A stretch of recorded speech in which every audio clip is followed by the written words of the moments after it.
উজনি অসমৰ সমান্তৰালকৈ এতিয়া মধ্য অসমতো বানে লৈছে সংহাৰী ৰূপ। শাওনৰ বলীয়া বানে একাকাৰ কৰি পেলাইছে মানুহৰ সপোন, আশ্ৰয়, জীৱিকা। কলিয়াবৰৰ পৰা হোজাই লৈ চাৰিওফালে কেৱল পানী আৰু বন্যাৰ্তৰ উচুপনি।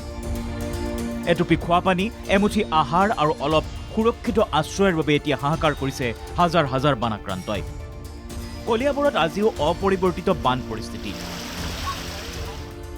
ডিজু নৈৰ বানত তচনচ 2 শতাধিক পৰিয়ালৰ সপোন। মঙলবাৰৰ নিশা ডিজু নৈয়ে ৰুদ্ৰৰূপ ধাৰণ কৰি মুহূৰ্ততে প্লাবিত কৰি পেলালে ডিজু বস্তি আৰু শিয়ালে খাইটিৰ বিস্তীৰ্ণ অঞ্চল। নিশা সোমোৱা পানীৰ বাবে হাহাকাৰ অৱস্থাৰ সৃষ্টি হৈছিল বানাক্ৰান্তৰ মাজত। কোনেও একো ভাবিবই নোৱাৰিলে। প্ৰাণৰ ভয়ত লৰালৰিকৈ সুৰক্ষিত স্থানলৈ দৌৰিল মাথো সকলো। নিশাৰ আন্ধাৰত গাঁওসমূহত সোমাই অহা এই পানীৰ বাবে এতিয়া হাহাকাৰ অৱস্থা। নাই খাবলৈ এমুঠি অন্ন, নাই এটুপি বিশুদ্ধ খোৱা পানী। বুকুত ক্ষোভ, চকুত লোতক লৈ এতিয়া চৰকাৰী সাহায্যৰ অপেক্ষাত এইসকল অসহায় লোক। ইয়াতে আপোনাৰ 200 মান পৰিয়াল হ'ব, 200 মান ঘৰ আছে। গোটেইখিনি ঘৰৰ ভিতৰতে পানী আছে। এনে নাই আমাৰ চৰকাৰৰ ফালৰ পৰা একো অহা নাই, কিন্তু সাব চেণ্টাৰৰ পৰা কিবা সিহঁতে আহিছিলে, কিবা লিখি লৈ গৈছে। ঘৰত সোমাইছে, হয়। এতিয়া আছো বাহিৰত থিয় হৈ আছো, এনেকা মানে পানীত। নাই ভাত চাত বনাব পৰা নাই, কেনেকৈ খাব? চবতে পানী আছে, হয়। লঘোণতে আছো, এই চিৰা মিৰা খাই আছো এতিয়া। নাই একো লাভ পোৱা নাই। পানী বাঢ়ি থাকিলে আৰু ওলাই যাব নহয় ঘৰৰ পৰা আহি মেইন ৰোড ফালে, উপায় নাই।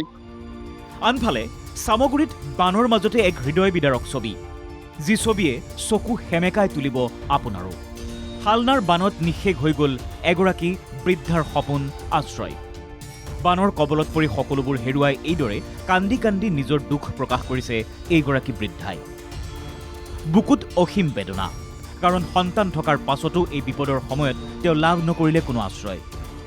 সকলো হেৰুৱাই এতিয়া অসহায় বৃদ্ধাগৰাকীয়ে দিন কটাইছে মুকলি আকাশৰ তলত। স্থানীয় বজৰং দলৰ কৰ্মীসকলে বানপানীৰ মাজৰ পৰা পাছত সুৰক্ষিতভাৱে উদ্ধাৰ কৰে অসহায় বৃদ্ধাগৰাকীক।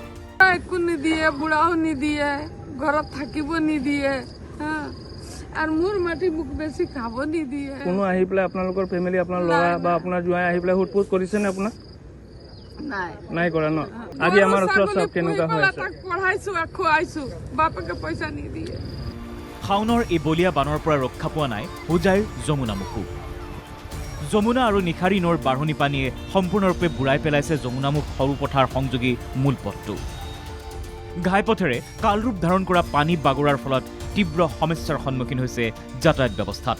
আজি ৰাতিপুৱাৰ পৰা দেখিবলৈ পাইছোঁ এই জেগাখন পানীৰ স্পীডটো অলপ বেছি হৈছে, আৰু বৰ্তমান যি যাতায়াতৰ অসুবিধা হৈ আছে মানুহৰ, ডাঙৰ গাড়ী অহা যোৱা কৰি আছে, সৰু গাড়ী বা স্কুটি বা বাইক অহা যোৱা কৰিব পৰা নাই, এনেকুৱা সমস্যা হৈছে।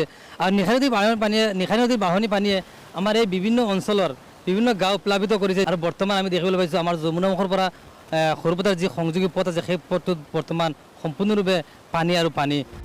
কেৱল যমুনামুখেই নহয়, বানৰ কবলত পৰিছে হোজাই আৰু কাৰ্বি আংলঙৰ সীমান্তৱৰ্তী দিখাৰুমুখ আৰু ৰামহানছে গাঁও। মঙলবাৰৰ সন্ধিয়াৰ পৰাই যমুনা নৈৰ বাঢ়নি পানী হুৰাহুৰে সোমাই পৰে গাঁও দুখনত। হঠাতে অহা এই অপ্ৰত্যাশিত বানে হাহাকাৰ পৰিৱেশৰ সৃষ্টি কৰিছে গাঁওবাসীৰ মাজত। উপায়ন্তৰ হৈ নিজৰ উপজা ঘৰ বাৰী, ঘৰচীয়া জীৱ জন্তু এৰি এতিয়া ৰাষ্ট্ৰীয় ঘাইপথৰ কাষতে তিৰপাল তৰি আশ্ৰয় গ্ৰহণ কৰিছে শতাধিক পৰিয়ালে। ৰাতি 11টা বজাৰ পৰা বেছি হৈ গ'ল পানীটো। তাৰপিছত আমি থাকিব নোৱাৰা কাৰণে ওলাই আহিবলগীয়া হৈ গ'ল। আমি এতিয়া 4 লাইনতে আছোঁ। বৰ্তমান বহুত ক্ষতি হৈ গ'ল। আমাৰ ধানখিনিও আনিব পৰা নাই, তাৰপিছত চাউলখিনি আনিব পৰা নাই, কাপোৰ কানি আনিব পৰা নাই। উপায় নাই, কেনেকৈ আনিব, বস্তু বাহিনী নাই, নাও নাই, কোনো তেনেকৈ সুবিধাও পোৱা নাই, আৰু প্ৰশাসনৰো অহা নাই। খোৱা বোৱা আমি এতিয়া ৰাস্তাতে আছোঁ, এনেই ৰিলিফ কেম্প আছোঁ, আৰু আমি গোটেই গাঁওবাসীৰ লগতে এতিয়া খোৱা বোৱা আমি বহুত কষ্ট পাইছোঁ।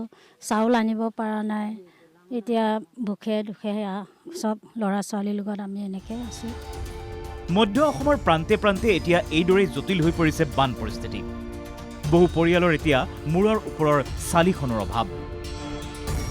ক্ষতিগ্ৰস্ত পৰিয়ালসমূহে এতিয়া কেৱল বিচাৰিছে চৰকাৰ প্ৰশাসনৰ অকণমান সহায়ৰ হাত। Bureau' report, NKTV+।